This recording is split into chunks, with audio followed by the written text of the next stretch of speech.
करके पटवे पर जल का एक लोटा भरकर रख लें। फिर बायना काटने के लिए खांड का मिट्टी का करवा लें और उसमें गेहूं भर लें और ढक्कन में चीनी भर लें। उस पर 1 रुपया रख दो। रोटी चावल गुड़ आदि से श्री गणेश जी का पूजन करें। इससे पहले करवे पर रोटी से सदिया काटकर 13 बिंदी लगाएं। फिर 13 गेहूं के दाने हाथ में लेकर के कहानी सुनने के बाद करवे पर हाथ फेर कर अपनी सांस के पैरों में पड़कर वो करवा अपनी सांस को दे दें। इसके बाद 13 दाने गेहूं के और पानी का लोटा अलग रख लें और रात्रि को जब चंद्रमा निकल जाए तो चंद्रमा को अर्घ देकर बाद में भोजन करें। यदि बहन या पुत्री कहीं दूर बाहर रहती हो तो करवा गेहूं चीनी सहित 1 रुपया नकद रखकर उसके पास पहुंचा दें। करवा चौथ की कहानी। प्राचीन काल में एक करवा नाम की स्त्री महान पतिव्रता थी जो अपने पति के साथ नदी के किनारे एक गांव में रहती। एक दिन उसके पति नदी में स्नान करने को गए। देवयोग से स्नान करते समय वहां एक मगर ने उनका पैर पकड़ लिया। तब वह मनुष्य करवा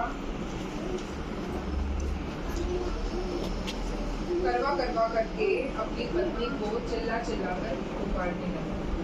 अपने पति की आवाज को सुनकर उसकी पतिव्रता स्त्री करवा भागी हुई चली और उस पतिव्रता ने अपने आजीव मगर को कच्चे सूत के धागे से बांध दिया। मगर को बांधकर वह अपने पतिव्रत धर्म के बल से यमलोक में पहुंचकर यमराज से बोली, हे भगवान, मेरे पति को मगर ने पकड़ लिया है। इस अपराध में आप अपने बल से मगर को नर्क में डाल दें। करवा बोली, यदि आप ऐसा नहीं करोगे तो आपको श्राप देकर नष्ट कर दूंगी। करवा की यह बात सुनकर यमराज क्रोधित हो गया। जाकर उस मगर लोग को पठा दिया और उसके पति को दीर्घायु होने का आशीर्वाद दिया। उसी दिन से यह करवा चौथ मनाई जाती है और व्रत रखा जाता है। हे करवा माता, जैसे तुमने अपने पति की पतियों की रक्षा। गणेश विनायक जी ने कहा, एक अंधी बुढ़िया थी, उसका एक लड़का और लड़के की जो बहुत गरीब था। वह अंधी बुढ़िया नित्य प्रति गणेश जी की पूजा किया करती थी। गणेश जी साक्षात आकर कहते हैं कि बुढ़िया माई, तू जो चाहे सो मांग ले। बुढ़िया कहती, मुझे मांगना नहीं आता, सो कैसे मांगू और क्या मांगू। तब गणेश जी बोले कि अपने बहू बेटे से पूछकर मांग ले। तब बुढ़िया ने अपने पुत्र और बहू से पूछा तो बेटा बोला कि धन मांग ले और बहू ने कहा नाती मांग ले। तब बुढ़िया ने सोचा, तेरी भाग्य से जिंदगी है, क्यों गणेश की केवल अपने नेत्र मांग ले, जिससे तेरी शेष जिंदगी सुख से व्यतीत हो जाए।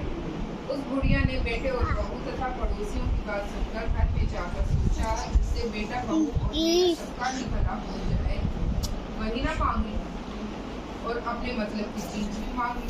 तब दूसरे दिन गणेश जी आए और बोले, बोल बुढ़िया माई, क्या मांगे? हमारा वचन है, जो तू मांगेगी सो पाएगी। गणेश जी का वचन सुनकर बुढ़िया बोली, हे गणराज, यदि आप मुझ पर प्रसन्न हैं तो मुझे 9 करोड़ की माया दे, निरोगी काया दे, बस सुहाग दे, आंखों में प्रकाश दे, नाती पोता दे और समस्त अंत में मोक्ष। बुढ़िया की बात सुनकर गणेश जी बोले, बुढ़िया माँ, तूने मुझे ठग लिया है, जो कुछ तूने मांग लिया वह सभी तुझे मिलेगा। यूं कहकर गणेश जी अंतर्धान हो गए। वे गणेश जी जैसे बुढ़िया माँ को मांगे अनुसार अपना सब कुछ दिया, वैसे ही सबको देना हो